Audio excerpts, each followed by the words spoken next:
السلام عليكم. هنعمل النهارده الرز بلبن بكل تكاته وحركاته. هتعمليه في الفرن وبدون فرن. الطعم هيبقى خطير بجد. ويا ريت تقولوا لي رايكم، لو حد عمل الوصفه يا ريت يبعت لي ويقول لي في الكومنتات. تمام. طيب يلا بينا بقى على التحضير. انا معايا حوالي كوبايتين من الرز، بالظبط الكوبايتين دول انتوا شايفين المج ده انا هعبيه مرتين بس. تمام. كوبايتين من الرز انا هغسلهم كويس تحت الحنفيه. وكمان معايا 2 كيلو من اللبن، ومعايا علبة من القشطة، ومعايا فانيليا سايلة. وهنا انا هنقع الرز بتاعي دوت نص ساعة. هحطه كده على جنب نص ساعة. في نص كيلو من اللبن، اللي انا هحضر بيه. تمام. طيب هنا بقى هنبتدي التحضير. تلت الحلة هنحط فيها مية. تمام. من الحنفية عادي. تمام. هنزل بيها في الرز اللي انا كنت نقعاه. يبتدي بقى يغلي، احط ايدي في الرز، ما اسيبش الرز واروح مكان. تمام. عشان الرز ما يلزقش معايا في الحله من تحت. لا اما لو حابه تعملي حاجه ممكن نوطي عليه النار خالص، ورايحين جايين نقلب فيه. تمام. يبقى رايحين جايين كده نقلب فيه. هفضل اقلب فيه لحد ما زي ما انتوا شايفين كده تحسوا ان الرز تقل. تمام. والرزايه استوت. شايفين المرحله دي بقى اما احس ان الرز.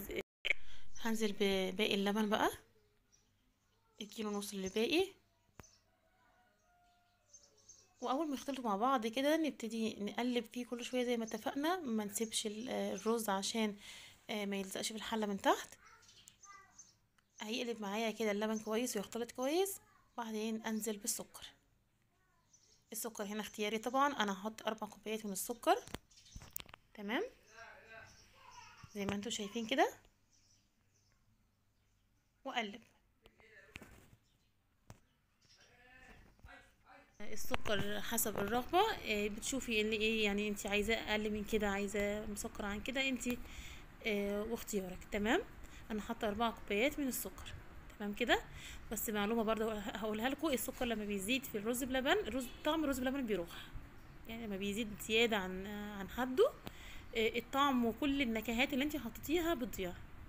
تمام. فدي معلومه مهمه جدا لازم اقولها لك. تمام. طيب الرز بلبن هنا يعتبر انا كده سيحت السكر مع الخليط كله اختلط مع بعضه كده. تمام. ابتدي بقى انزل بباقي المقادير بتاعتي.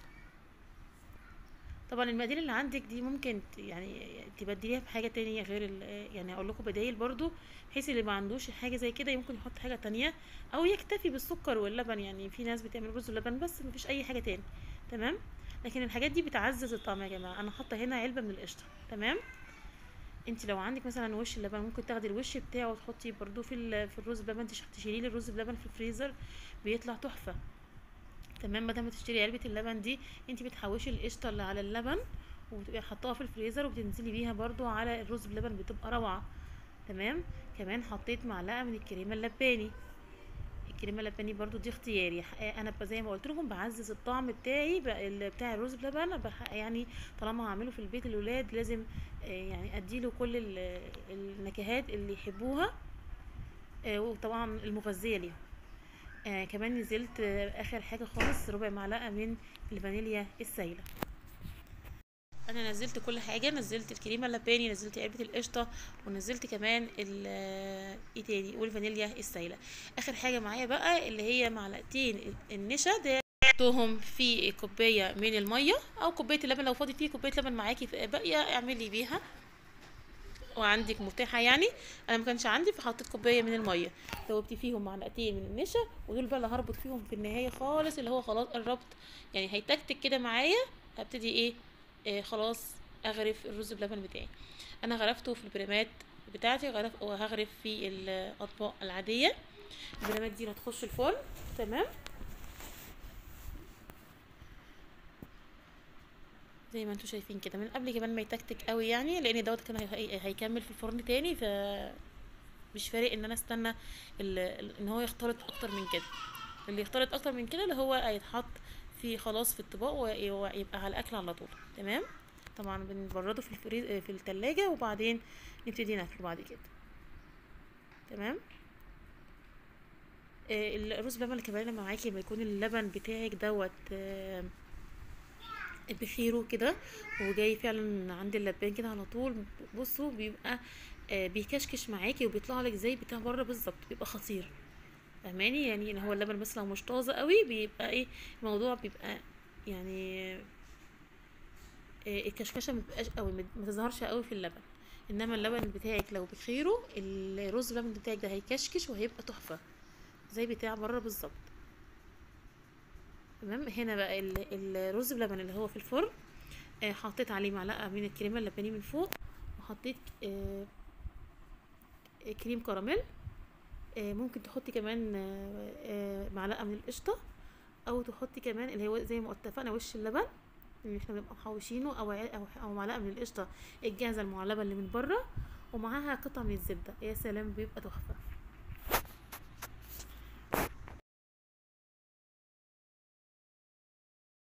فيها كريم كراميل من فوق، احط فيها معلقه من الكريمه اللباني او معلقه من القشطه المتاحه عندك.